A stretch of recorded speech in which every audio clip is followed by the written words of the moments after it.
അസ്സലാമു അലൈക്കും. ഞാൻ ഇന്ന് ഉണ്ടാക്കാൻ പോകുന്നത് ശർക്കരയും തേങ്ങയും കൂടി വെച്ചുള്ള അടയാണ്. ഇതെങ്ങനെയാണ് ഉണ്ടാക്കുന്നതെന്ന് നമുക്ക് നോക്കാം. ആദ്യം ശർക്കര ഉരുക്കിയെടുക്കാം.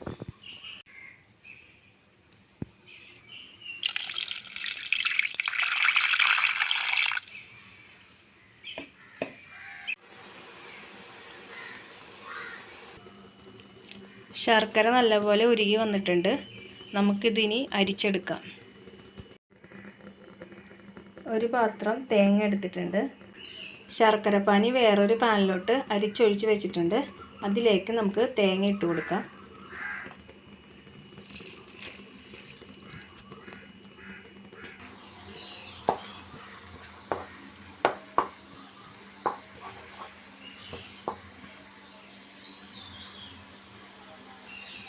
തേങ്ങയും ശർക്കരപ്പാനിയും കൂടി നല്ലപോലെ ഉരുകി വരട്ടെ. അതിലേക്ക് 2 ഏലക്കായും 1/4 ടീസ്പൂൺ നല്ല ജീരകം കൂടി ചതച്ചിട്ട് കൊടുക്കാം.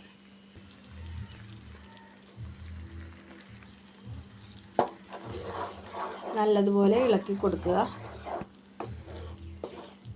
ശർക്കരപ്പാനി കരിഞ്ഞു പിടിക്കാതെ നോക്കണം.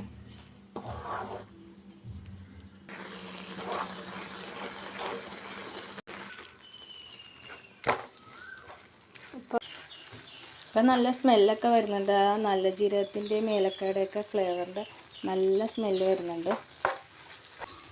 ഇപ്പോൾ ഇത് റെഡി ആയിട്ടുണ്ട്. നമുക്കിനി ഫ്ലെയിം ഓഫാക്കി ഇടാം. ചൂടൊക്കെ ഒന്ന് ആറിക്കഴിയുമ്പോൾ ഒന്നും കൂടി അത് വെള്ളമൊക്കെ വറ്റി ഉണങ്ങിയ പോലെയായിട്ട് കിട്ടും. ഇനി അട ഉണ്ടാക്കാൻ നമുക്ക് പൊടി കുഴച്ചെടുക്കാം.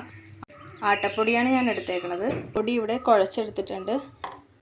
പച്ചവെള്ളത്തിൽ ഉപ്പിട്ട് കുഴച്ചെടുത്തതാണ്. കുറച്ച് ലൂസിൽ കുഴച്ചെടുക്കുക. അട ഉണ്ടാക്കാനായിട്ട് വാഴയില മുറിച്ച് കഴുകി എടുത്തിട്ടുണ്ട്. ഒരു പാത്രത്തിൽ കുറച്ച് വെള്ളം എടുക്കുക. നമുക്ക് കൈ മുക്കിയിട്ട് അട പരത്താനാണ്. വാഴയില എടുത്തിട്ട് പൊടി കുറച്ച് നമുക്ക് കൈ കൊണ്ട് ഇങ്ങനെ എടുത്തിട്ട് ഇതിൽ വെച്ച് കൊടുക്കുക. എന്നിട്ട് ആ വെള്ളത്തിൽ മുക്കിയിട്ട് പരത്തി കൊടുക്കുക. ഞാൻ ചെറിയ അടയാണ് ഉണ്ടാക്കണത്. അതിലേക്ക് ശർക്കരപ്പീര വെച്ച് കൊടുക്കുക. ഇത് ഇച്ചിരി കട്ടിയായിപ്പോയി. ശർക്കര അധികം തേങ്ങ കുറവായിരുന്നതാണ്. എടുക്കുമ്പോൾ നിങ്ങൾ ഉപ്പോപ്പ് എടുക്കുക. എന്നിട്ടിങ്ങനെ മടക്കി വെക്കുക.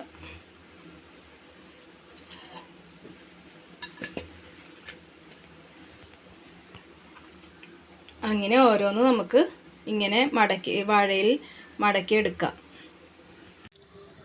അങ്ങനെ വാഴയിലയിൽ അടയെല്ലാം പൊതിഞ്ഞെടുത്തിട്ടുണ്ട്. ഇനി നമുക്കത് വേവിക്കാം.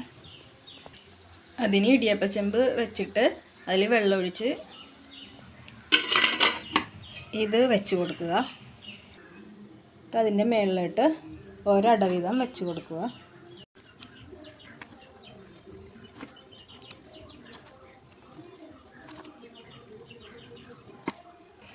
എല്ലാ അടയും വെച്ച് കൊടുത്തിട്ടുണ്ട്.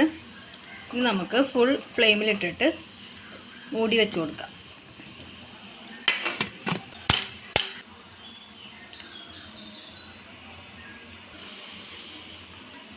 ആവി നല്ലതുപോലെ വന്നതിന് ശേഷം ഫ്ലെയിം കുറച്ച് കൊടുക്കാം. ഒരു 20 മിനിറ്റൊക്കെ കഴിഞ്ഞിട്ട് നമുക്ക് ഗ്യാസ് ഓഫ് ചെയ്യാം. അത് കഴിഞ്ഞിട്ട് നമുക്ക് തുറന്ന് നോക്കാം. 20 മിനിറ്റൊക്കെ കഴിഞ്ഞിട്ടുണ്ട്. നമുക്കിത് വെന്തിട്ടുണ്ടോ എന്ന് തുറന്ന് നോക്കാം.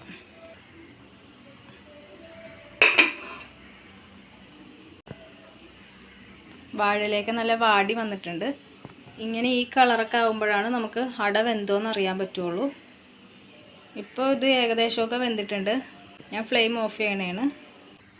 നമുക്കിത് ഒരു പ്ലേറ്റിലോട്ട് മാറ്റാം.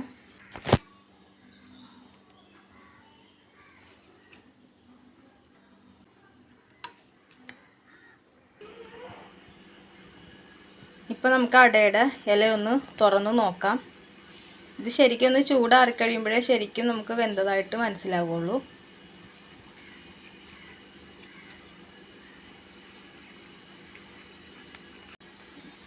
ഇപ്പോൾ കണ്ടില്ലേ, അട നല്ലപോലെ വെന്തിട്ടുണ്ട്.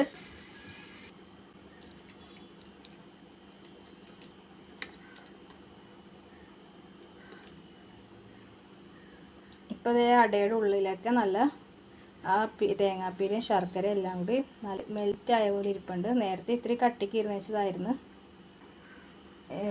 എല്ലാവരും ഇത് ഉണ്ടാക്കി നോക്കുക. ലൈക്ക് ചെയ്യുക, സബ്സ്ക്രൈബ് ചെയ്യുക, സപ്പോർട്ട് ചെയ്യുക.